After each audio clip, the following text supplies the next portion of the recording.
Total saat ini perusahaan yang bisa kita beli sahamnya itu ada 951 perusahaan. Untuk seorang newbie yang baru terjun di pasar saham itu sangat banyak dan bisa membuat pusing. Bursa Efek Indonesia atau BEI aslinya sedikit memberikan bantuan kepada kita yang mau terjun di persahaman duniawi Indonesia, yaitu mereka menerbitkan indeks-indeks yang mana isinya indeks-indeks ini berisikan perusahaan-perusahaan. Ada indeks IDX 30.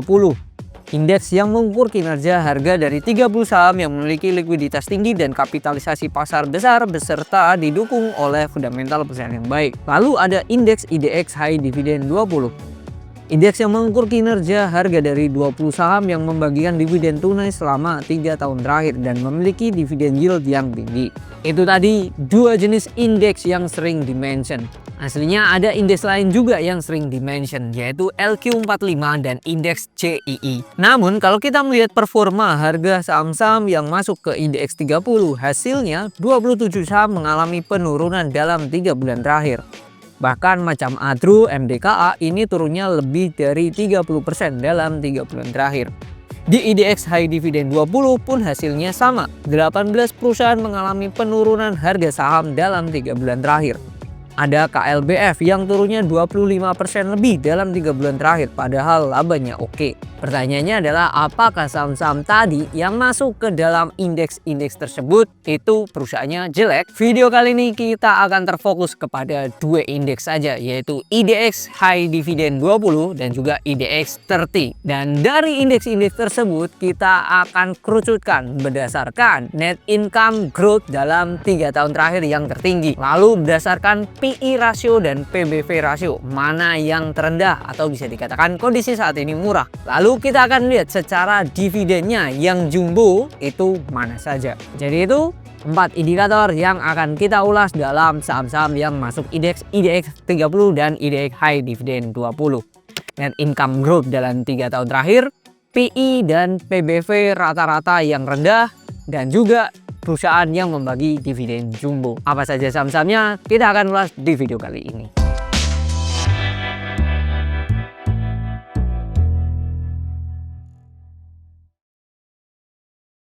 Kita mulai dari net income growth dalam 3 tahun terakhir. Kenapa kok 3 tahun terakhir? Karena kita melihat dari perusahaan setelah mengalami COVID-19. Bisa dikatakan 2021 itu mulai pasca COVID-19. Jadi kita ukur dari 2021 sampai 2023. Perusahaan-perusahaan mana yang mengalami net income growth tertinggi? Dari saham-saham yang masuk indeks IDX 30 dan IDX High Dividend 20, perusahaan yang memiliki net income growth tertinggi dalam 3 tahun terakhir, top 5-nya adalah kebanyakan yang masuk ke dalam top 5 ini adalah perusahaan-perusahaan mining. Nomor 5 ada anak perusahaan dari Astra International yang tergabung dalam Astra Group. Perusahaannya adalah United Tractor atau kode saham UNTR. Net income growth-nya dalam 3 tahun terakhir itu ada di 50%. Yang keempat ada kode saham INCO, di mana net income growth-nya dalam 3 tahun terakhir capai 54%. Yang ketiga, satu-satunya perusahaan di luar sektor mining, yaitu ada Bank BNI atau kode saham BBNI. Dengan net income growth selama 3 tahun terakhir mencapai 85%. Yang kedua ada kode saham ADRO, yang mana net income growth-nya capai 131% dalam 3 tahun terakhir. Yang pertama dengan net income 141,36% dalam 3 tahun terakhir, yaitu ITMG. Selanjutnya kita akan move dari rasio murah. Di sini ada dua indikator, ada PE ratio dan juga PBV ratio. Pertanyaannya adalah kapan kita pakai indikator PE dan kapan kita pakai indikator PBV. Untuk perusahaan di sektor mining ini lebih cocok kalau kita memakai indikator PBV ratio. Dari segi PE ratio terlebih dahulu. Top 5-nya adalah yang kelima ada kode saham ACES, yang mana PE rasio rata-rata dari ACES selama 3 tahun terakhir 2021 sampai 2023, PE rasio rata-ratanya ada di 20,25 kali. Sedangkan saat kita taping video ini, PE rasio dari ACES itu ada di 13,82 kali. Yang keempat ada kode saham ICBP. yang mana PI rasio rata-rata dari 3 tahun terakhir 2021 sampai 2023 ada di 19,65 kali. Sedangkan saat kondisi kita taping video ini, ICBP PI rasionya ada di 12,76 kali saja. Yang ketiga, ada kode saham AMRT, di mana PI rasio rata-rata dari AMRT dari 2021 sampai 2023 ada di 33,38 kali. Sedangkan saat kita taping video ini, AMRT PI rasionya ada di 26,12 kali. Yang kedua, ada KLBF, yang mana PI rasio rata-rata KLBF dari 2021 sampai 2023 ada di 26,68 kali. Sedangkan kondisi sekarang PI rasio dari KLBF ada di 18,1 kali. Nomor satu yang paling murah dari PI rasio yaitu adalah CPIN, yang mana PI rasio rata-rata dari 3 tahun terakhir 2021 sampai 2023 ada di 31,38 kali. Sedangkan kondisi sekarang PI rasio dari Cepin itu hanya di 21,06 kali. Itu tadi sudah dari PI rasio.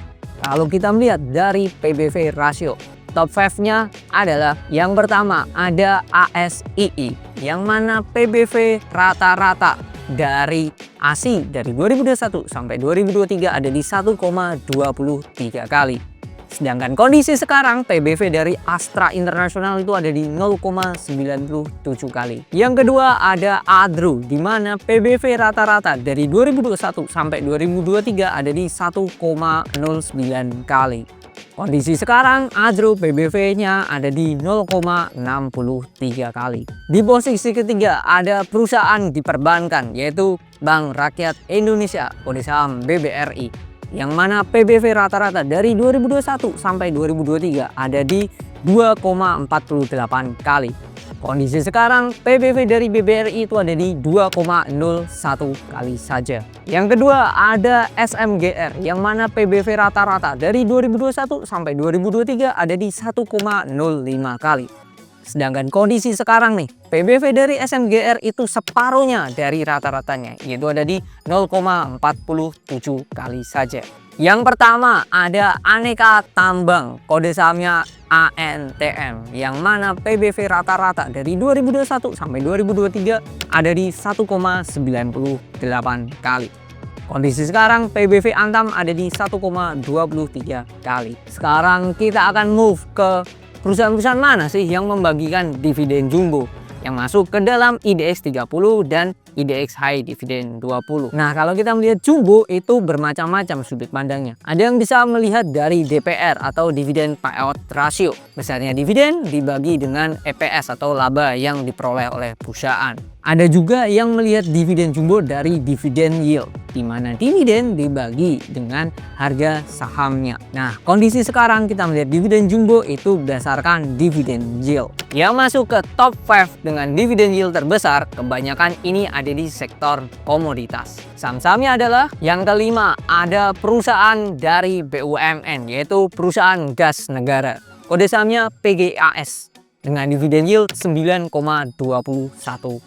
Yang kedua ada ASII, yang mana dividen yieldnya ini cukup oke, yaitu besar senilai 10,53%. Yang ketiga masih di BUMN sektor komoditas, yaitu PTBA dengan dividen yield 14,68%. Nomor 2 ada ITMG dengan dividen yield 16,68%. Dan yang terbesar yaitu adalah ADRU dengan dividen yield 17,49%. Kalau kita melihat list dari indikator-indikator tadi, terdapat dua perusahaan yang masuk ke dalam indikator semuanya. Satu dari net income growth-nya juga mereka masuk top 5. Lalu yang kedua dari indikator murah, entah itu PBV atau PI ratio. Nah, ini dia masuk ke dalam termasuk perusahaan yang murah juga kondisinya. Dan yang ketiga dari dividen yang jumbo. Nah, mereka juga masuk ke dividen yang jumbo. Dua perusahaan tersebut adalah ADRU dan ITMG. Aslinya selain ADRU dan ITMG ada juga yaitu Astra International. Akan tetapi net income growth-nya itu hanya 27%. Jadi kalah kalau dibandingkan dengan top 5 yang tadi. Dan tetapi dia termasuk gede ya, dan dividennya termasuk jumbo dan masih kondisi murah saat ini, ASII. Lalu ada BUMN juga di sektor perbankan, yaitu Bank BNI, kode saham BBNI. Di mana dari segi murah ya, PI rasio rata-ratanya itu ada di 10 kali. Sedangkan kondisi sekarang PI BBNI itu hanya di 7,7 kali saja. Dan juga bisa dikatakan net income growth-nya itu juga oke kan, 84%. Akan tetapi dividen yield-nya BBNI ini kalah dibandingkan yang lain. Karena dividen yield-nya itu hanya sekitar 5%-an saja. Jadi itu video kali ini. Jangan hanya melihat penurunan harga saham berdasarkan sisi negatif saja. Kalau perusahaannya ini turun, kita jadikan juga acuan bahwa itu kesempatan kita untuk menambah porsi kepemilikan di saham tersebut.